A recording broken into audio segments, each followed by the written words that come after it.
Okay, fine. The border security bill is off the table. You don't have to snap at me. Wait, what if we fill a moat along the border with snapping turtles?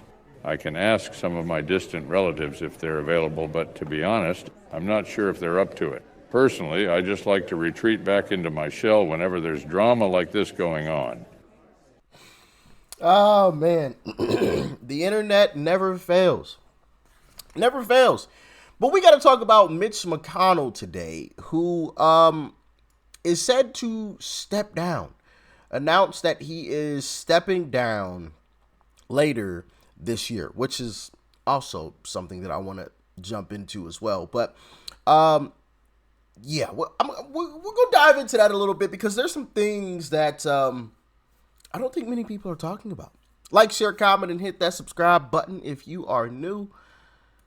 And let's dive in. Senator Mitch McConnell on leaving his leadership post in the Senate. Let's watch. Introspection that accompanies the grieving process. Perhaps it is God's way of reminding you of your own life's journey, to reprioritize the impact of the world that we will all inevitably leave behind. I turned 82 last week. The end of my contributions are closer than I'd prefer. My career in the United States Senate began amidst the Reagan Revolution. The truth is, when I got here, I was just happy if anybody remembered my name. President Reagan called me Mitch O'Donnell. Close enough, I thought. My wife Elaine and I got married on President Reagan's birthday, February 6th. It's probably not the most romantic thing to admit, but Reagan meant a lot to both of us. For 31 years, Elaine has been the love of my life, and I'm eternally grateful to have her by my side. I think back to my first days in the Senate with deep appreciation for the time that helped shape my view of the world. I'm unconflicted about the good within our country and the irreplaceable role we play as the leader of the free world. It's why I worked so hard to get the national security package passed earlier this month. Believe me, I know the politics within my party at this particular moment in time. I have many faults. Misunderstanding politics is not one of them. That said, I believe more strongly than ever that America's global leadership is essential to preserving the shining city on a hill that Ronald Reagan discussed. As long as I'm drawing breath on this earth, I will defend American exceptionalism. So as I've been thinking about when I would deliver some news to the Senate, I always imagined a moment when I had total clarity and peace about the sunset of my work. A moment when I'm certain I have helped preserve the ideals I so strongly believed. That day arrived today. My goals when I was narrowly elected to the Senate back in 1984 were fairly modest. Do a good job for the people of Kentucky and convince them that by doing so they might rehire me for a second term. That was it. That was the plan. If you would have told me 40 years later that I would stand before you as the longest serving Senate leader in American history, frankly, I would have thought you'd lost your mind. I have the honor of representing Kentucky in the Senate longer than anyone else in our state's history. I just never could have imagined that happening. when I arrived here in 1984 at 42. I'm filled with heartfelt gratitude and humility for the opportunity. All right. We're not going to play that whole thing because there's like a whole nother 4 or 5 minutes of that. So, yeah. But you heard him. He is stepping away. And what I have to say about that is it's about damn time. Right? It's about time. It's about time. I will not complain about that because, you know, there's been a movement. There's been a movement going on, you know, and I feel like I got into politics at like the right time, you know, because there's a lot of interesting things going on, especially with, you know, the MAGA movement, right? The true Republicans coming back into office, you know, because you got a post like this, right? Paul Ryan, gone. Liz Cheney, gone. Mitt Romney, gone. Adam Kinzinger, gone. Kevin McCarthy, the House Speaker, gone. Ronna McDaniel, gone. And finally, Mitch McConnell, gone. Right? So when you sit here and you look at that, it's like, hold on. We're actually purging a lot of these rhinos. As a matter of fact, 2 of the leaders, as we could say, in the Rhino Party, we have purged. Kevin McCarthy and now Mitch McConnell. Gone. Ronna McDaniel. Gone. Now, obviously, we have to make sure that we get the right people into those positions, which also leads to the next part of this discussion that I don't think many people are talking about.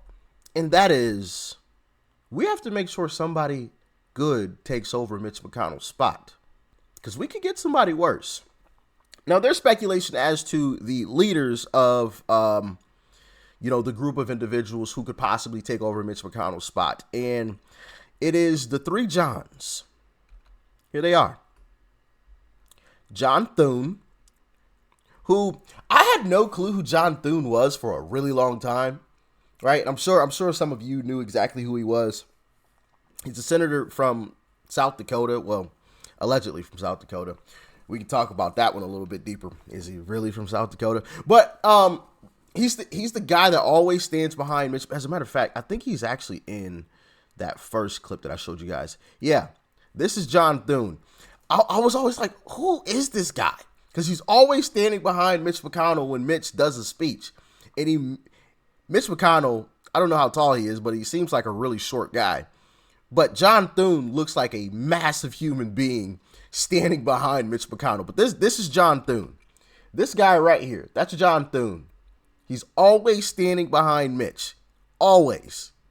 Always. For a while, I thought he was like part of Mitch's security. I'm honest, right? I'm honest. And I've made no secret, right? I'm still new to politics. I don't know everything that there is to know. I'm still learning on a daily basis, right? I feel like I've learned a lot thus far. But yeah, let's get back to these 3 gentlemen here. So we have John Thune, who is possibly the leader in the House, right, to take over Mitch McConnell's position. We have John Corn. I don't even know how to properly pronounce it. Okay, it's this gentleman. Wait, you can't even see. It's this guy, John C. And John B. Barrasso is this gentleman. Well, there you go right there. You can see his name tag right there. It's this gentleman here. Okay. Those are said to be the 3 potential leaders as far as candidates to take over Mitch McConnell's position. Now we get to that. We got to dive into that a little bit, because obviously those 3 guys, I don't know if you know, but they aren't the greatest folks, right? I mean, if I had to pick one of them, maybe Thune, maybe, right? But like you'd have to be pulling my leg a little bit. But the guy that I really want to take over Mitch McConnell's position, and I think most of you would, well, first off, comment below who you want to take over Mitch McConnell's position. But this is the guy that I want. You would think that a looming recession, spurred largely by exorbitant government spending, would give this Congress pause. But instead of taking a minute to consider what a responsible federal government budget looks like, we are instead placed behind the barrel of a gun, forcing us to choose between letting government expire or blindly passing a $1.7 trillion spending package that not only does not balance, but in fact spends over 10% more than last year. How does Congress spend taxpayers' money? Well, here's just a few examples of how your government currently spends money. We found that they spent last year $2.3 million injecting beagles with cocaine. It seems that they were curious, their researchers were curious, despite the pain they inflicted on these dogs, they were curious to know if cocaine causes adverse effects.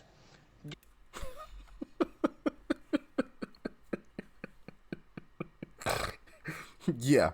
Wild stuff, right? But that's the guy that I would prefer to take over Mitch McConnell's spot. Now, of course, I wouldn't mind a Josh Hawley as well.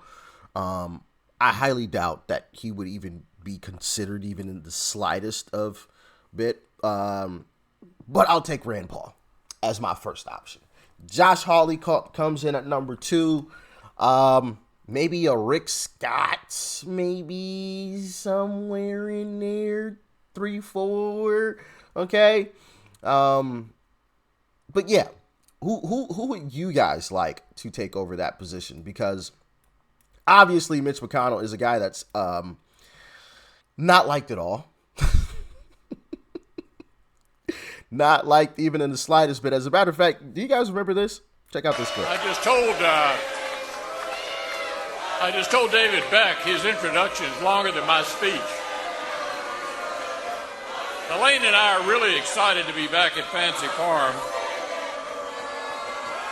on behalf of the strongest Republican team we've ever run in our state. For those of you who keep count, this is my 28th Fancy Farm. I gotta give him credit. I gotta give him credit.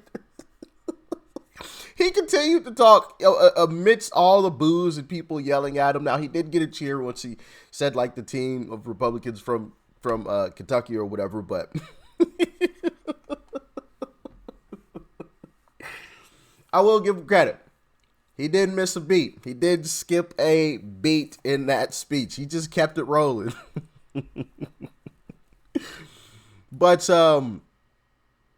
yeah, we have to be careful who is put into the spot that Mitch McConnell currently occupies, because we could possibly get somebody that's worse, which I know is crazy to even say, but it's definitely possible, right?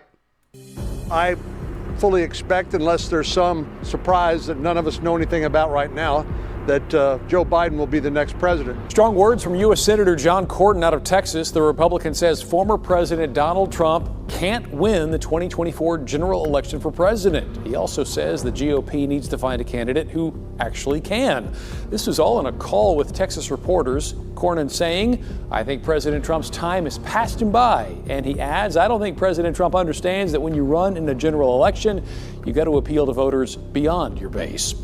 Now, remember, this is one of the guys who is leading the group of individuals that could possibly take over Mitch McConnell's spot. This is one of them. Mr. President, I rise today to mark an important milestone for our friend, Senator Mitch McConnell. Senator McConnell's done it the old-fashioned way. He earned it. He earned this role as our leader and the respect, certainly, that goes along with it. But more than that, he's a rare example of what a senator ought to be. So thank you, Senator McConnell, for your example. Thank you for your mentorship and for your friendship. Just a few weeks into our partnership as leader and whip, John presented me with a birthday gift. He'd framed and autographed a picture of ourselves. Just an ordinary, not particularly glamorous shot of the two of us. And I've passed more legislation, more bipartisan legislation than any other member of the Senate. That's not a mistake. It's because I reach out to people like Kirsten Sinema from Arizona, even Mark Warner from Virginia. And then he's helped pass more bipartisan.